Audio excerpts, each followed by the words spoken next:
Let's bring on our first guest. We first saw her when she was on Miss Richfield's Bingo Bonanza. She was on there as a guest, and we said, she looks interesting and fun. Let's bring her on Amber Live. So we said, come on, Bianca, come on our show. I was truly so honored to get that email. I'm not even joking. Like, to get that email from Russell, it was like, I told my husband, I was like, I'm doing the thing.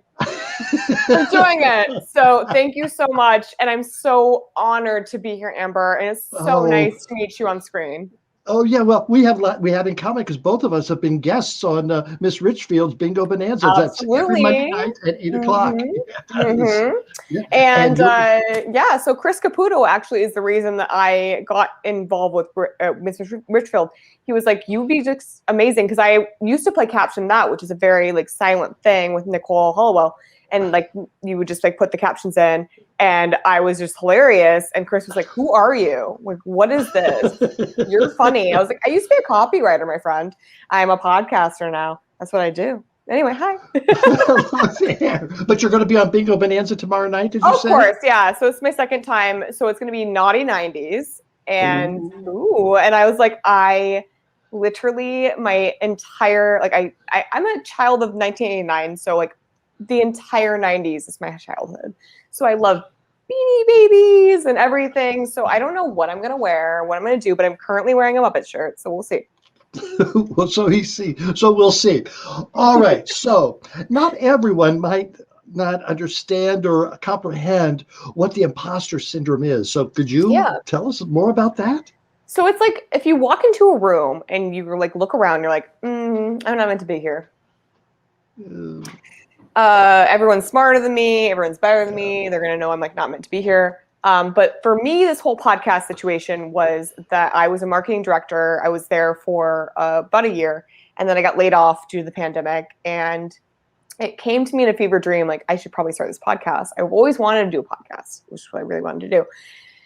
And Please Don't Kick Me Out started from that notion of every time I would get drinks with my girlfriends, they'd be like, but like, I'm like a doctor and I don't feel like I belong. I'm a doctor and I feel like they're going to come in and tell me I should be kicked out every single day. And so I was like, this is a brilliant name. I've got it.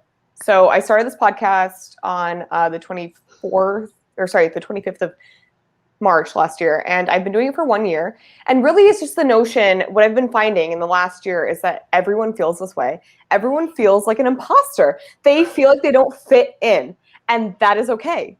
So it's just normalizing that feeling. And there was no podcast for it. And every day I would go to my job. I would think, I'm going to get fired today. My boss coming in here and he's firing me. And it never happened. And then when I finally got laid off, I was like, okay, fair. It's a pandemic. But still, I've always wanted to do this all through my life. Like even when I was like in college, I was a radio DJ, and so I've always like had the gift of gab, so to speak. And I have to like backtrack that by saying that because you're supposed to kiss the Blarney Stone, and I'm not, so I apologize. Well, you belong here. I'm not going to kick you out. All right. Thank you, Amber. Oh, you're such a blessing. I love you.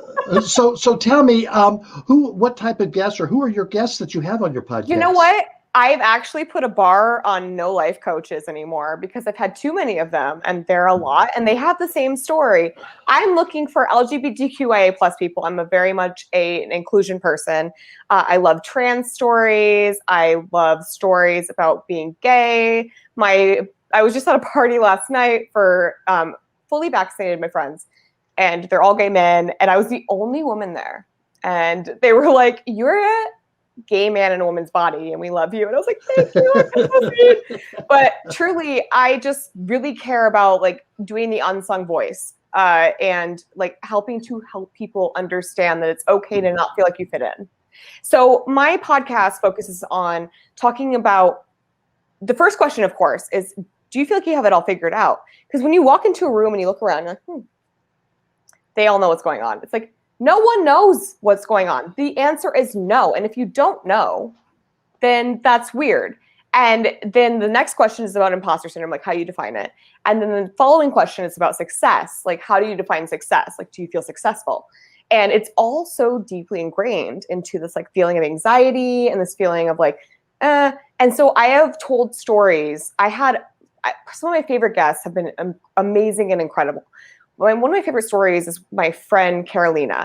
She's 47 years old and she came out as trans and realized like I've gone through a couple of marriages. It wasn't working for me. I felt suicidal. I was very depressed. I'm actually a man who wants to transition to a woman. And it changed her life. And for her to tell her story on my podcast, that's when I felt like, okay, I'm doing something beautiful. Like that is a story I want to tell forever. Like I want to tell these stories. So I don't really want life coaches. I want people, I always say there's no boring story, but I really want people that just have a story that's not boring. Like we all feel this way. So tell me a story. I want to hear it. How exciting. Very nice. So you have a wide range of guests that you've had, and you've been doing this for over a year. Mm-hmm. That is very exciting. Now, you mentioned in our pre-show talk that you got some bad news today. Well, last night, right before I got in an Uber, my husband told me, in fact, he is not coming home this week as they pulled into port in Guam. Oops, OPSEC, my bad. But he was supposed to come home this week, and he's not. So he'll be home with the ship next month, unfortunately. Isn't he cute? He's so cute. Yes. Look at him. He's so cute. Yes, and that's Vegas. Oh my goodness. Oh my gosh, yes. We got married by an Elvis. There you go. There's cocaine Elvis. We talked about this. I told him on our first date, I was like, I really want to be married by an Elvis. And my best friend Marcy took this photo, and it's incredible. It's everything I ever wanted in a photo. So. Oh, well, we also have something else in common. I'm a sucker for the semen as well. Russell has this picture.